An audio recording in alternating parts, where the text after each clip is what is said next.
What if the government's official story about UFOs was never the full truth? For 22 years, Project Blue Book investigated over 12,000 sightings, yet 700 remain officially unexplained. Why did the Air Force abruptly end the program in 1969, insisting there was no threat to national security, while witnesses, police officers, and even their own scientific consultant raised serious doubts? And if the mystery was truly solved, why did secret, multi-million-dollar UFO programs emerge decades later? Today, we uncover the declassified files, the conflicting testimonies, and the questions Project Blue Book never answered. What were they really hiding, and what might still be hidden today? If you're curious about government transparency, unexplained phenomena, or the line between official records and hidden truth, this video is your next watch.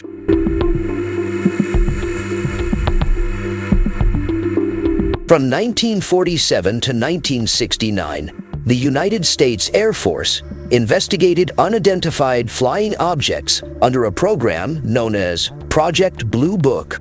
Headquartered at Wright-Patterson Air Force Base in Ohio, the project was officially terminated on December 17, 1969.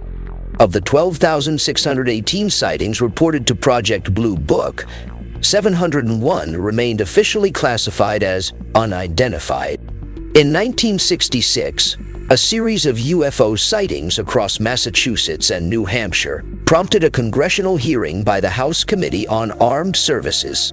According to documents attached to the hearing, the Air Force initially stated that these sightings resulted from a military training exercise occurring in the area.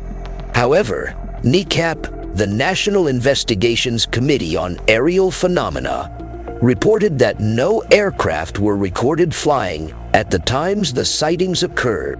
Another report suggested the object was actually a flying billboard advertising gasoline. Raymond Fowler of NICAP conducted interviews with local residents who described Air Force officers confiscating newspapers that covered the UFO stories and instructing witnesses not to discuss what they had seen. Two police officers who witnessed the phenomena, Eugene Bertrand and David Hunt, wrote a letter to Major Quintanilla expressing that they felt their reputations had been damaged by the Air Force's response.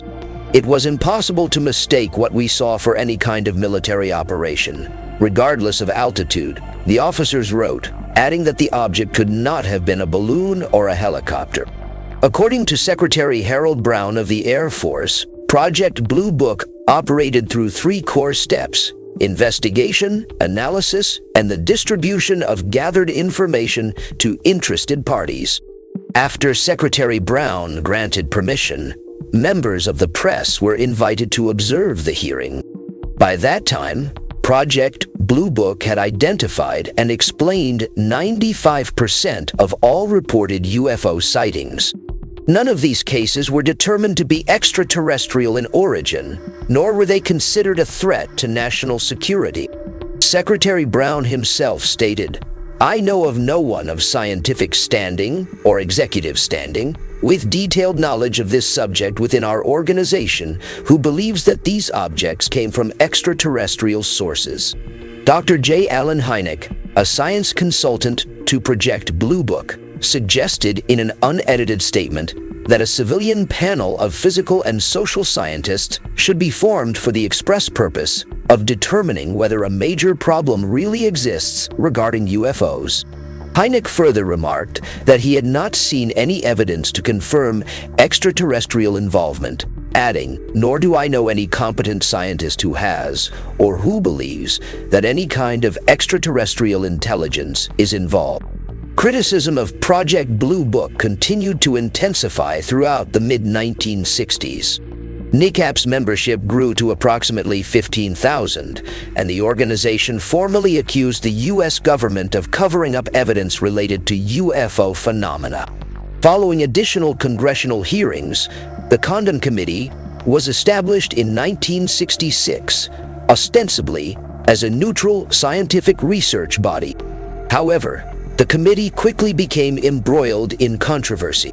Several members accused its director, Edward U. Condon, of bias, while external critics questioned both the validity and the scientific rigor of what became known as the Condon Report.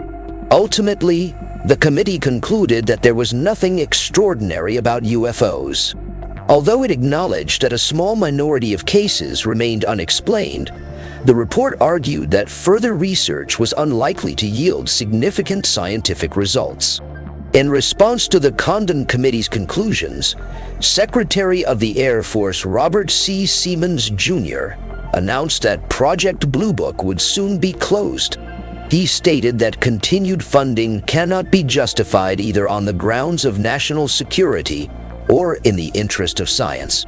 The last publicly acknowledged day of Blue Book operations was December 17, 1969. However, researcher Brad Sparks, citing findings from the May 1970 issue of the NICAP UFO Investigator, reports that the final day of Blue Book activity was actually January 30, 1970.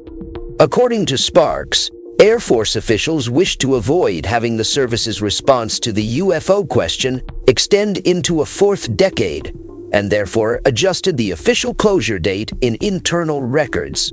Following termination, Project Blue Book's files were transferred to the Air Force Archives at Maxwell Air Force Base in Alabama. Project Blue Book ultimately concluded that most UFO sightings could be attributed to one of four primary causes: a mild form of mass hysteria, individuals fabricating reports to perpetrate a hoax or seek publicity. In April 2003, the U.S. Air Force publicly stated that there were no immediate plans to reestablish any official government UFO study programs.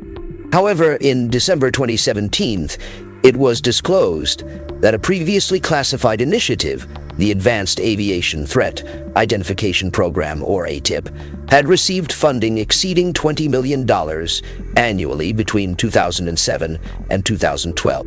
The United States Air Force's official position on UFOs, as documented in USAF Fact Sheet 9503, explains that the decision to discontinue formal investigations was based on several key evaluations. These included a report prepared by the University of Colorado titled Scientific Study of Unidentified Flying Objects, a subsequent review of that report by the National Academy of Sciences, earlier UFO studies, and the Air Force's own experience. And as a result of these assessments, Project Blue Book reached three definitive conclusions. First, no UFO reported, investigated, or evaluated by the Air Force has ever indicated a threat to national security. Second, there has been no evidence submitted to or discovered by the Air Force suggesting that sightings categorized as unidentified represent technological developments or principles beyond the scope of contemporary scientific knowledge. Third, there has been no evidence indicating that sightings classified as unidentified are extraterrestrial vehicles. With the termination of Project Blue Book, the Air Force regulation that established and controlled the program for investigating and analyzing UFOs was officially rescinded.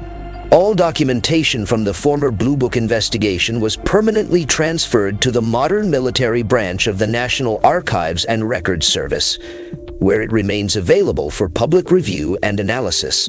The Air Force maintains that, since the program's conclusion, nothing has occurred that would justify resuming official UFO investigations.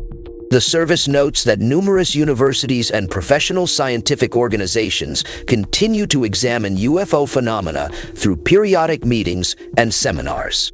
A directory of private groups interested in aerial phenomena may be found in the Encyclopedia of Associations, published by Gale Research. According to the Air Force, interest in and timely review of UFO reports by these private organizations helps ensure that credible evidence is not overlooked by the broader scientific community. Persons wishing to report UFO sightings are advised to contact their local law enforcement agencies.